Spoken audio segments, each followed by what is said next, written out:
guys. This is guided practice 12, and we're working with section 4.4 on the chain rule.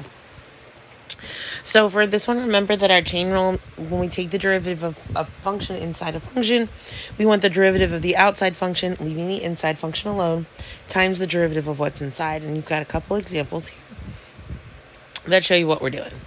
So when we take a look at this first one, we want to identify an inside and an outside function.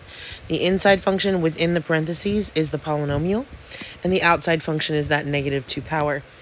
So we're going to start with the outside function, and we're going to take the derivative using our chain rule, so we want good notation. We're going to bring down the -2, leave the inside alone. We only take the derivative of one piece at a time. And you find our new exponent by subtracting 1, so that's going to be -3. Then we're going to multiply by the derivative of the inside, and that's your 15x squared plus 4x minus 1. Now, I do want to get rid of this negative exponent right here. So that set of parentheses moves to the bottom. Everything else stays up top. So the -2 out front stays up top. The big parentheses move to the bottom. So 5x cubed plus 2x squared minus x plus 4, now to the +3. And that last set of parentheses stays up top. That does not have a negative exponent, so it doesn't go anywhere. So 15x squared plus 4x minus 1. Okay, and that's our final answer for number 1. Okay, for number 2, you can see I've already done the work to rewrite it. So we were working with this one, 1 over the square root. That square root is a 1/2 power, but it's in the denominator. So in order to bring it up, you've got to make it -1/2. And that means that my inside function is the 2x squared minus 1, and the outside function is that power once again. So in order to take our derivative here, we need chain rule. We're going to bring down that power, so -1/2 becomes a multiplier. We leave the inside alone. The new power is -1/2 minus 1, and that's going to be -3/2. And then we multiply by the derivative of what's inside, and so that's the 4x. Okay, so let's see. I have -1/2, so the -1 stays up. The 2 moves to the bottom. The 2x squared minus 1, that has a negative exponent, so it moves to the bottom to become a +3/2. And the 4x stays up top. And then I can cancel a 2 here and here. That leaves me with -2x up top and 2x squared minus 1 to the 3/2 on the bottom. And that's my final answer for number 2.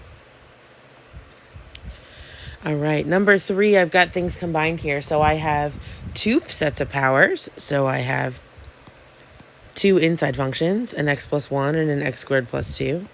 And I have 2 powers, a 2 and a 3. That means I'm going to have to use chain rule twice. But notice what's happening with those 2 sets of chain rules here. They're being multiplied. So I'm going to have a function 1 and a function 2. And I'm going to use product rule, okay? Now, not everything is to the same power. The only time I start with chain rule is if everything is to the same power. And these 2 sets of powers are being multiplied, so I'm going to start with the product rule. So function 1 is the x plus 1 squared.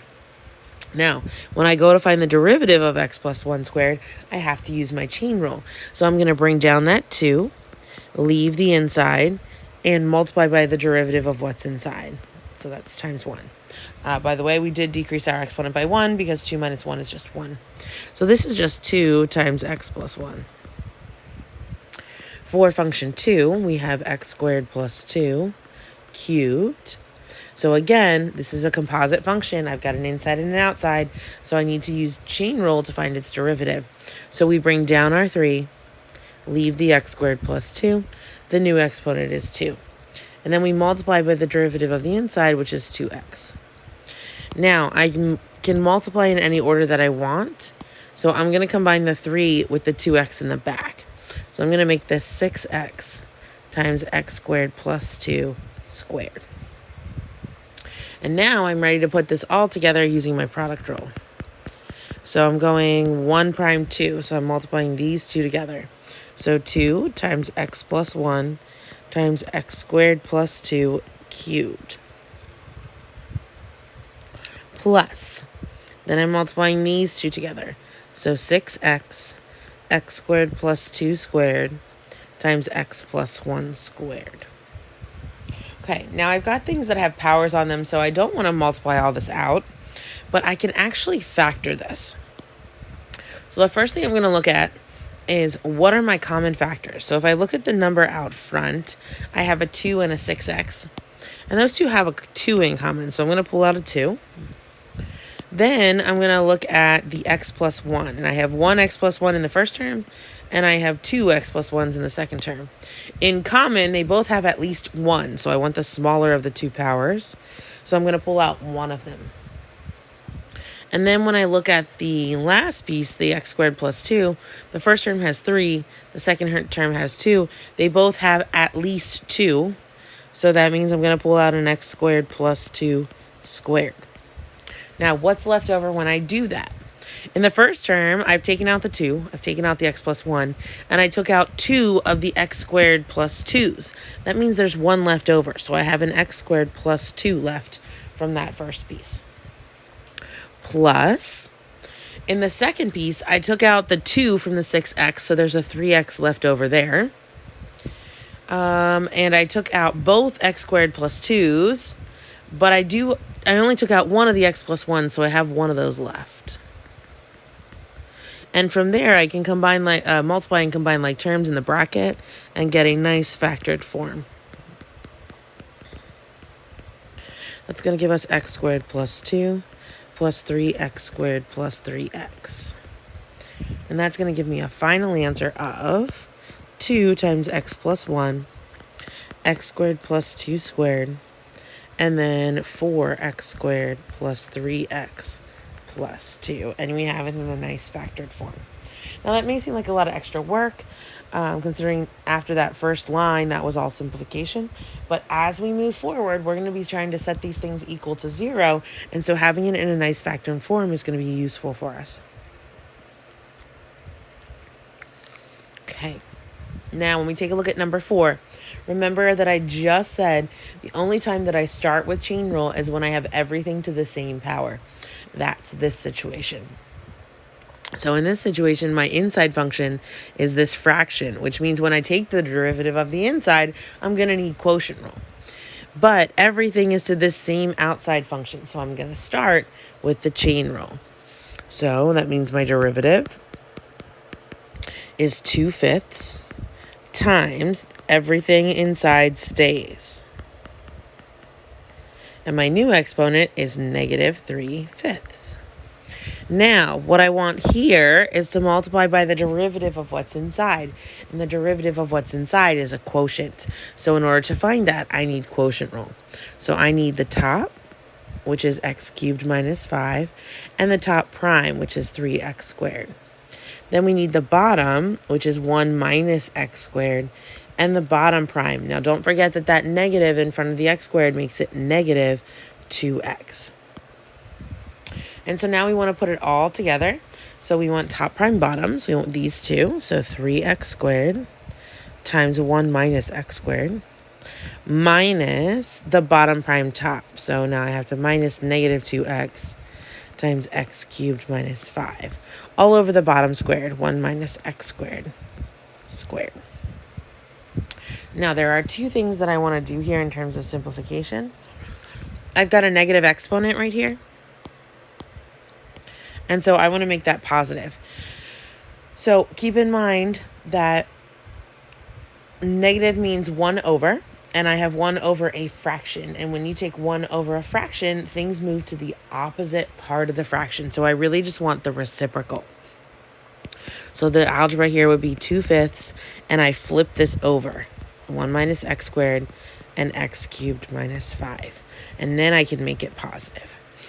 And from there, I just want to simplify over here. This is 3x squared minus 3x to the 4th plus 2x to the 4th minus 10x, all over 1 minus x squared squared.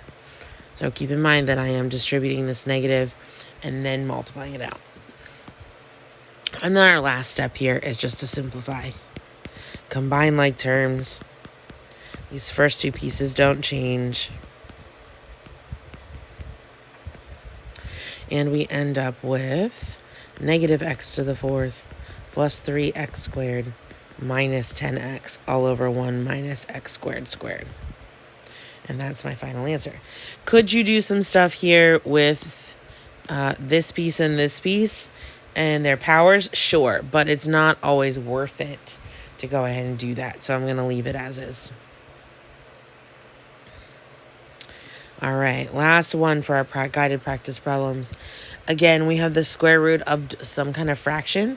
So the first thing we do is we change that square root to a 1/2 power. So this one looks very similar to the one that we just did.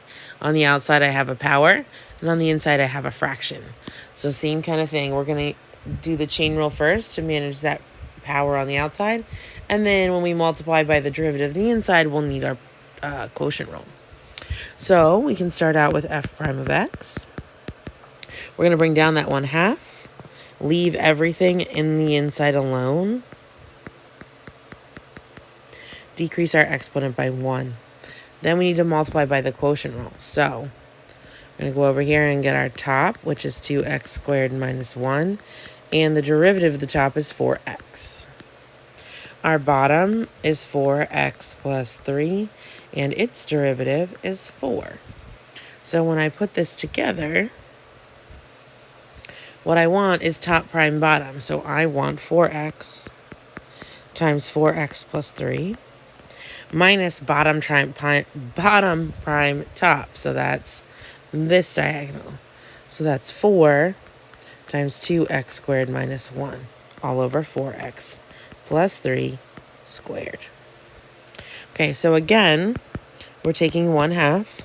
In order to make that negative 1/2 a positive 1/2, I have to flip my fraction. Right? The negative power means take the reciprocal, so I take the reciprocal. Then we simplify. This is 16x squared plus 12x minus 8x squared plus 4 all over 4x plus 3 squared. And so we end up with 1/2 4x plus 3 over 2x squared minus 1 to the 1/2. And I've got 8x squared plus 12x plus 4 and 4x plus 3 squared. Now the last thing that I can do is I can take half of each of the numbers up top. So if I distribute that 1/2 across the numerator there, I end up with 4x plus 3 over 2x squared minus 1 to the 1/2. And I get 4x squared plus 6x plus 2 all over 4x plus 3 squared. And that's my final answer.